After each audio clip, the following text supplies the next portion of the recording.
Hello guys, आज हम देखेंगे कि इग्नू के एग्ज़ाम लिखने के लिए हमें कौन सी टिप्स एंड ट्रिक्स को फॉलो करना चाहिए जिससे हम अच्छे से अच्छे बेहतर से बेहतर मार्क्स हासिल कर सकें। ठीक है, तो सबसे पहले हमें क्या करना है। सबसे पहले हमें इग्नू का जो हमारा क्वेश्चन पेपर है, हमें उस क्वेश्चन को ध्यान से पढ़ना है कि वो क्वेश्चन किस टाइप का है, उसको हमको एक्सप्लेन क्या करना है, डिस्कस क्या करना है, एनालाइज क्या करना है। ठीक है, इसको हमें ठीक से ध्यान से समझना होगा। अगर हमें क्वेश्चन समझ में नहीं आएगा तो हम उसका आंसर ठीक से नहीं लिख पाएंगे। कई बार बच्चे क्या करते हैं, क्वेश्चंस को आधा अधूरा पढ़ते हैं, समझते हैं और कुछ का कुछ लिख के आ जाते हैं, जिससे हमारे मार्क्स कट जाते हैं, फिर बाद में आकर हमें अफसोस होता है। तो इसलिए हमें सबसे पहले क्या करना होगा, क्वेश्चंस को ठीक से समझना होगा। ये बात आप ध्यान से समझ लो।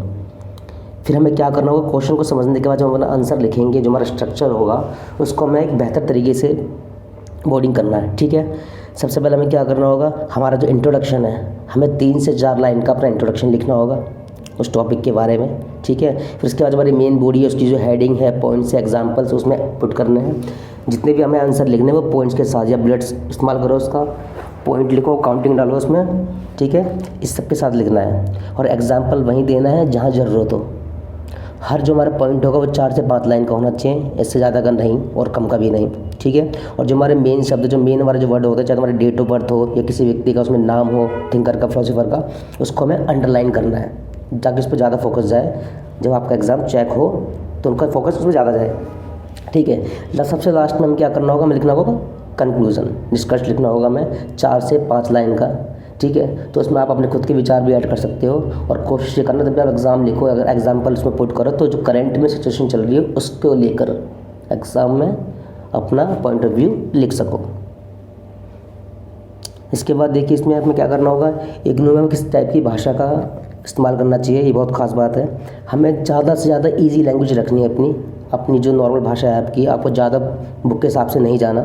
ठीक है, आपको सिंपल भाषा रखनी है, ज़्यादा कठिन शब्दों का इस्तेमाल नहीं कर रहा। और मैंने बता चुका हूँ कि आपको जो अपना आंसर है आपको पॉइंट्स में लिखना है, एक एक लाइन छोड़ के पॉइंट्स में लिखना है। जब मान लो आपने 3-4 लाइन का एक पॉइंट लिख दिया, फिर एक लाइन छोड़नी है, फिर 3-4-5 लाइन का एक पॉइंट लिखना है।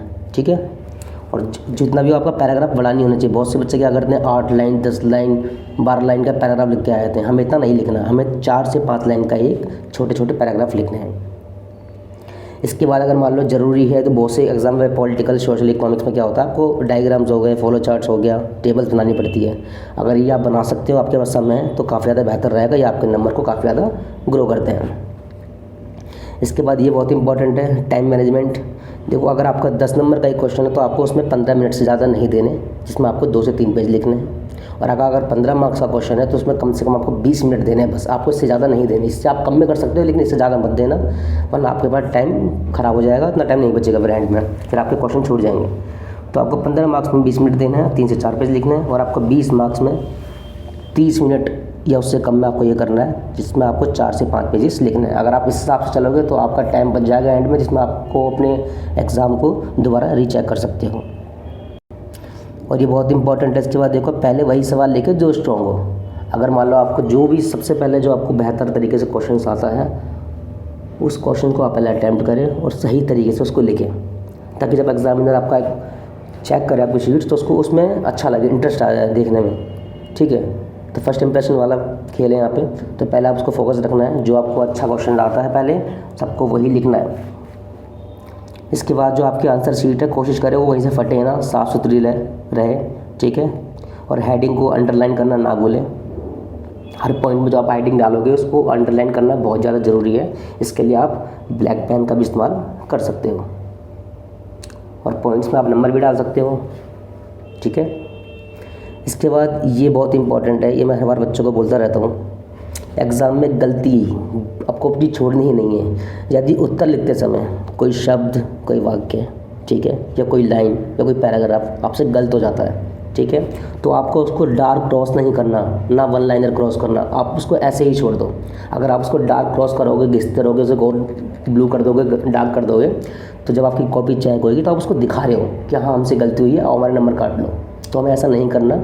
ठीक है, तो एग्ज़ाम टाइम पर अगर कोई गलती हो जाती है उसको जैसा का वैसा ही छोड़ दो और आगे अपना कंटिन्यू लिखना स्टार्ट करो, ताकि आपकी गलतियाँ एग्जामिनर से छिप सके और आपकी कॉपी चेक होते वक्त आपके नंबर ना कटें। ठीक है, तो इस बात को ध्यान रखना ठीक से।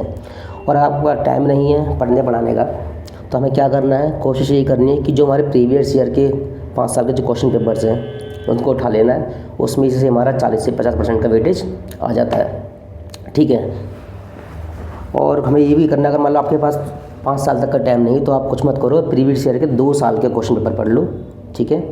उसके बाद आप जब एग्ज़ाम देने जाओ तो आप इतना लिख के आ जाओ कि आप उसमें पास हो जाओगे, ये गारंटेड है, ठीक है। तो ये सारी टिप्स हैं, आपको ये फॉलो करने हैं।